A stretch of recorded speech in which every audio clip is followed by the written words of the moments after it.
전세계 미스터리한 사건 사고 소개하는 신지우입니다.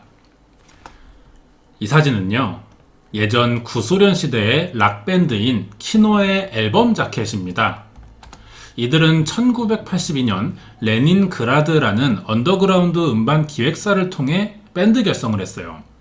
키노는 기획사 프로듀서의 추천으로 당시 소련의 유명 밴드였던 아크바리움과 함께 락클럽 데뷔 공연으로 음반 활동을 시작했습니다.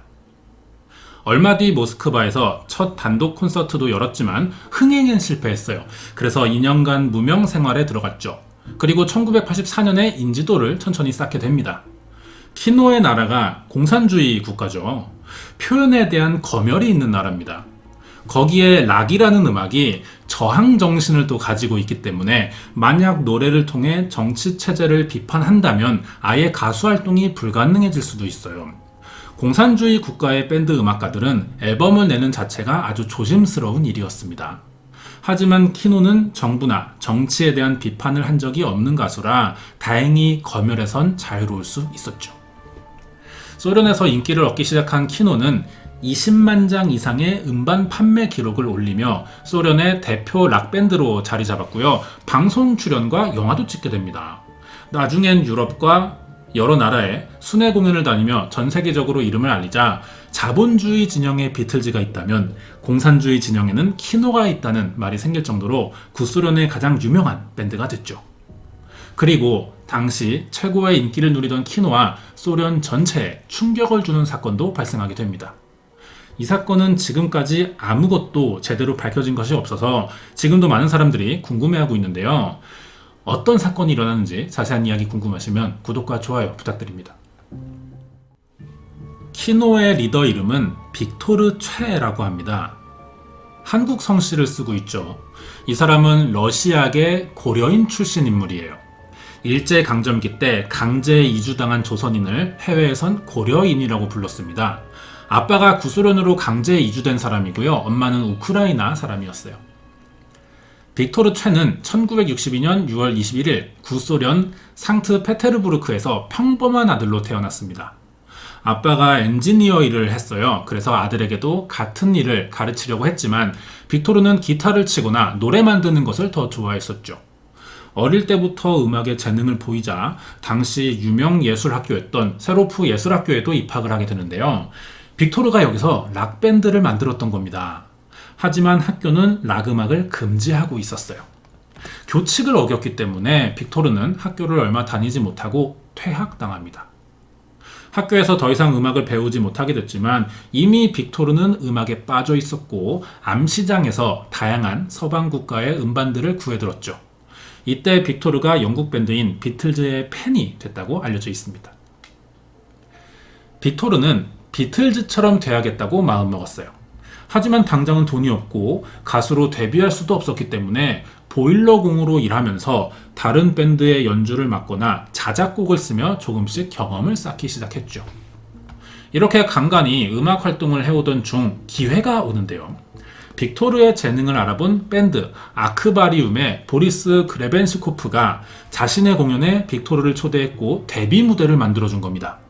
여기서 빅토르는 키노의 멤버가 되는 알렉세이 라빈과 올레크 발린스키를 만나 본격적인 가수 활동을 시작하게 됐어요.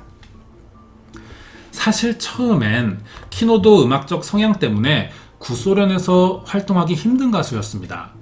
첫 공식 데뷔 앨범 중 전체주의 체제를 비판하는 가사가 문제되면서 소련이 키노의 노래가 현 체제를 위협하는 컨텐츠라고 규정했던 거죠.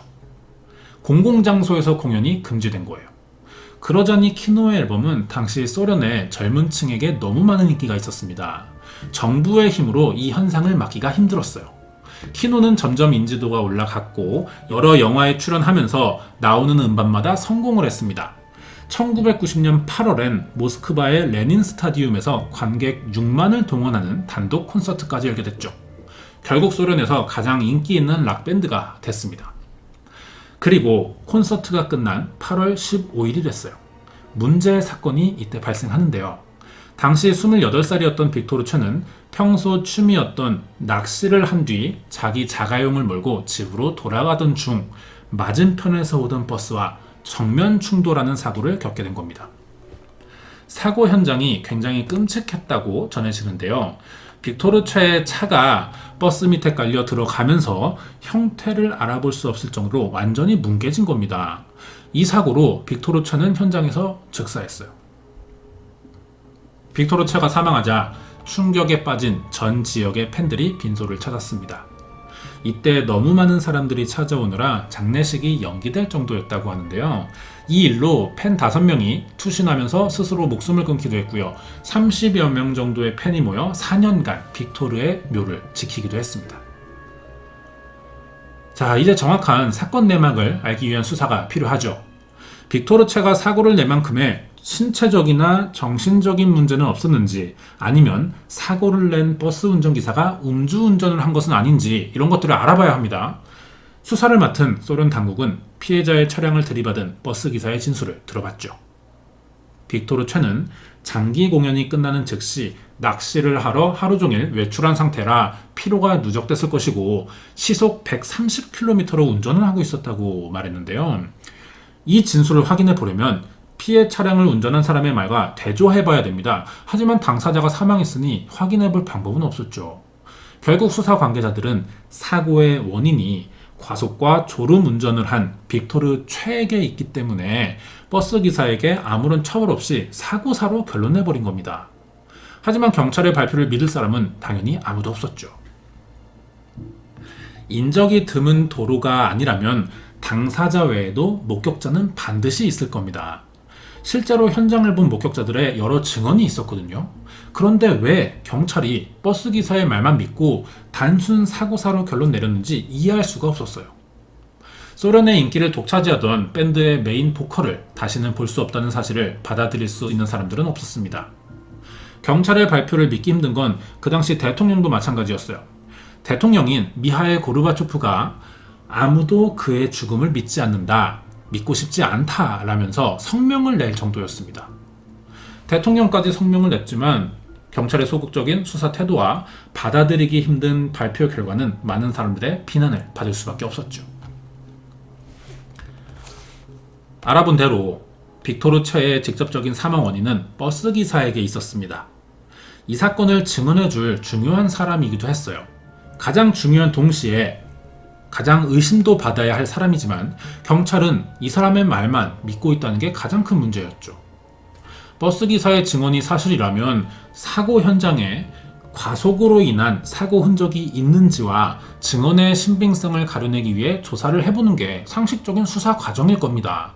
그런데 경찰은 현장을 자세히 조사해보지도 않았어요. 버스 기사가 처벌받을까봐 거짓말을 했을 가능성도 있습니다. 하지만 그렇다면은 이 사실을 의심하고 확인해 봐야 되는데 그러지 않는 건 확실히 이해하기 힘든 일인 것 같습니다.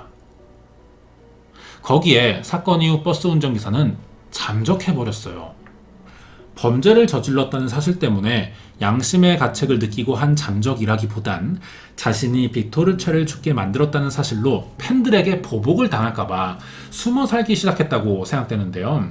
사람들은 버스 기사가 정확한 사고 당시 상황과 사건의 진실을 말해주길 바랬습니다. 하지만 아직도 이 버스 기사는 입을 열지 않고 있다는 거예요. 그렇지만 빅토르 최의 사고 현장을 직접 목격한 사람이 아직 남아있죠. 이들은 당시 상황을 어떻게 기억하고 있을까요? 목격자들의 증언은 버스 기사의 증언과 정반대였습니다. 버스 기사는 빅토르 최가 졸면서 과속했기 때문에 사고가 난 것이라고 말했지만 목격자들은 빅토르가 신호를 잘 지켰고 차선 위반도 없다고 증언했거든요. 오히려 사고를 낸 버스가 빅토르 최의 차를 마주보고 전속력으로 돌진했으며 빅토르가 여러 번 경적을 울리면서 경고도 했지만 그대로 들이받아 사고가 일어난 것이라고 주장했습니다. 완전히 이 버스 기사의 말과 반대되는 주장들이죠. 목격자의 말대로라면 버스 기사가 이 사고의 직접적인 원인일 것이고 과실치사로 처벌을 받아야 합니다.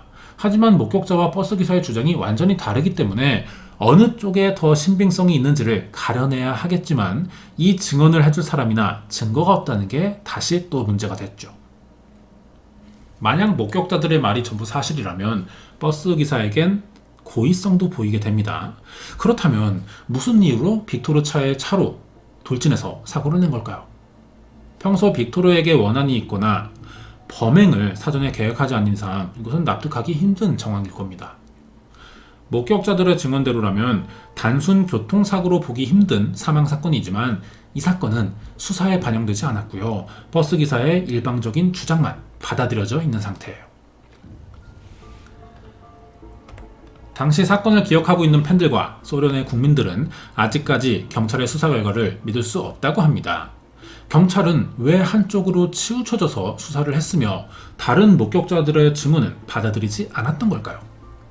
경찰의 이해하기 힘든 행동은 더 있었습니다. 사건이 일어나서 피해자가 사망했을 때 특수한 경우가 아니라면 시신을 가족에게 보여주는 게 당연한 일이죠. 그런데 경찰은 빅토르 최의 시신을 가족에게 보여주지 않았다는 겁니다. 당시 빅토르 최와 결혼했지만 별거 중인 아내가 있었어요. 마리안나라고 하는데 남편의 유류품이었던 여권과 반지만 전해줬고 끝내 시신을 보지 못했다고 합니다. 빅토르 최가 워낙 큰 사고를 당한 것이라 시신의 형태를 알아보기 힘들 정도로 심각한 상태라면은 가족들이 만약에 충격을 받을 수도 있겠죠.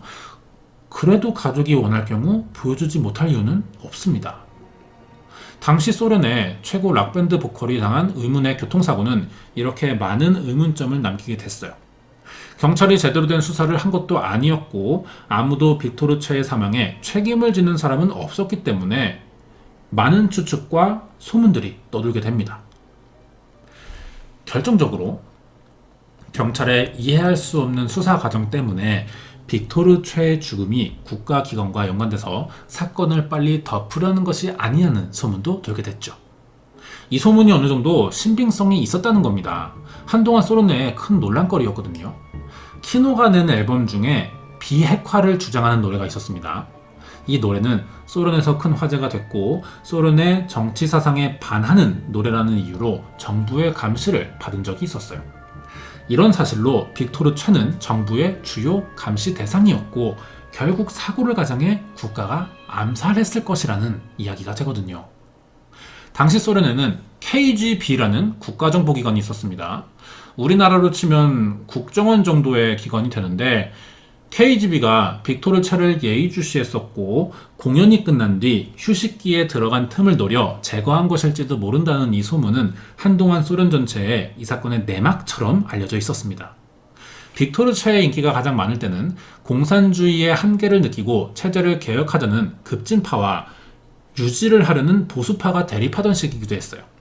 그리고 소련을 중심으로 공산주의 체제를 유지하고 있던 다른 동유럽 국가들이 자유주의로 돌아서는 분위기라 공산주의 진영의 입지가 흔들리던 시기이기도 했죠. 그리고 빅토르 최는 자유와 저항, 전쟁을 반대하며 평화를 주장하는 내용의 음악을 다수 발표했습니다. 이렇게 소련에서 큰 인기를 얻었고 사회적인 영향력까지 있던 사람이었어요. 보수파 진영에서는 공산주의 체제가 흔들리던 때 키노 같은 젊은 사람들이 국민을 선동하는 것처럼 보였을 겁니다. 결국 키노의 행동이 탐탁치 않았던 소련 내의 강경 보수파는 KGB에게 빅토르 최의 암살을 사주한 것이라는 추측이 생길 수밖에 없는 상황이었죠. 어디까지나 확인되지 않은 소문이지만 그래도 빅토르 최가 사망한 시점은 시기상 아주 이상했다는 겁니다. 교통사고를 당한 날은 다음 앨범 준비와 한국, 일본의 순회 공연을 앞두고 있기도 했거든요.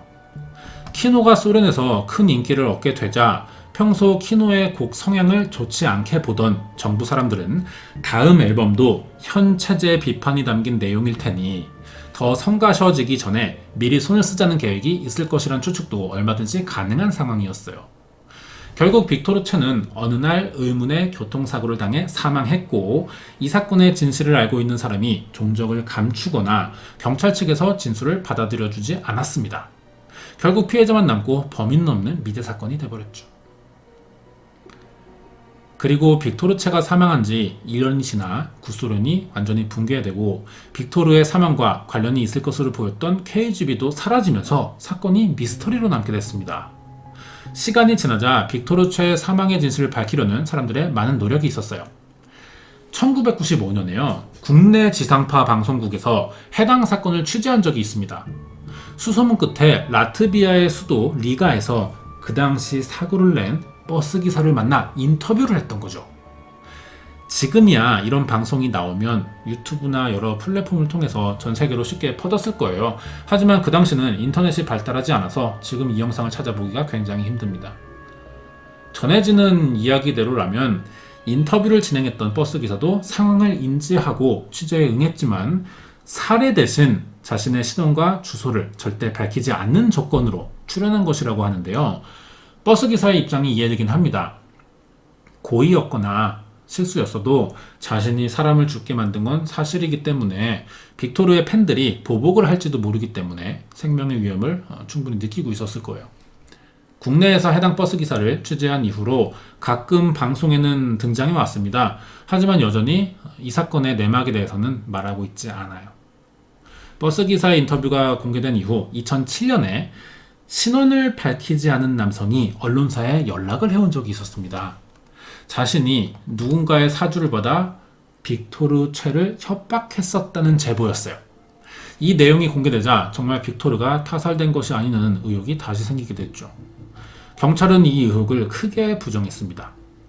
제보자의 말은 신빙성이 떨어지기 때문에 고려할 대상이 아니며 빅토르 최 사망 사건에 대한 수사 기록이 남아있지 않아서 재수사를 할 수 없다는 입장이었어요. 이런 경찰의 입장으로 빅토르 최가 사망한 지 30년이 지난 지금까지 사건은 여전히 의문으로 남아있고 밝혀진 것은 아직 아무것도 없습니다. 이 사진은 빅토르 최가 사망 이전 마지막으로 녹음한 유작 앨범입니다. 빅토르의 목소리에 다른 멤버들이 연주한 음악을 입혀서 검은 앨범이라는 이름의 타이틀을 발표했어요. 앨범 발매 이후 키노는 해체했습니다. 원래 빅토르 최의 장례는 간소하게 치러질 예정이었지만 찾아올 팬들이 너무 많았기 때문에 시민장으로 진행되기도 했죠. 빅토르 최는 상트페테르부르크의 보고슬로프스코의 묘지에 안장됐습니다. 지금도 키노와 빅토르 최의 팬들이 묘지를 계속 찾아오고 있어요. 최고의 인기를 누리던 키노의 리더 빅토르 최는 왜 불의의 사고를 당해 젊은 나이에 사망하게 된 걸까요? 사건 당일 직접적인 사고 원인을 낸 쪽은 빅토르의 죽음을 목격한 사람과 버스 운전기사만이 알고 있을 겁니다. 하지만 소문대로 키노를 거슬려 하던 정부기관의 사주였는지 밝혀진 것은 아무것도 없어요. 준비한 내용 여기까지입니다. 뒤에 관련된 이야기 더 남아있습니다. 끝까지 봐주시고요. 이번 이야기는 러시아 역사상 최고의 밴드 중 하나였던 키노의 리더 빅토르 최 의문사 사건 파일이었습니다. 키노가 당시에 소련 내 전체주의 체제를 비판하는 내용으로 앨범을 내면서 인기가 생겼다는 이야기는 아주 유명합니다. 하지만 정작 곡을 작사 작곡한 빅토르 최는 그동안 방송이나 여러 인터뷰를 통해서 자신들의 노래 가사를 정치, 사회 문제와 연관짓지 말아달라는 말을 해왔고요. 가장 유명한 곡인 변화는요, 현 체제를 비판하는 노래가 절대 아니라면서 직접 선을 긋기도 했어요. 당연히 정부의 눈밖에 날 경우 음반 활동에 큰 지장이 생길 수도 있으니까 이런 말을 했던 것은 아닌가 하는 생각도 들긴 합니다. 하지만 확인되기 전까지는 이 빅토르 최의 말을 존중해 줘야겠죠. 만약 빅토르 최가 계속 생존해 있었다면 자세한 내용을 알 수 있었겠지만 우리가 궁금해하는 부분을 얘기해 줄 사람은 이미 사망했다는 거예요. 거기에 사건을 조사하던 경찰은 이미 수사 자료를 모두 폐기했습니다. 그렇기 때문에 이제 와서 재수사가 시작된다고 해도 더 이상 밝혀낼 게 없습니다. 그 당시의 일을 지금 다시 알아낼 수는 없겠죠. 자료 없이. 여기까지입니다.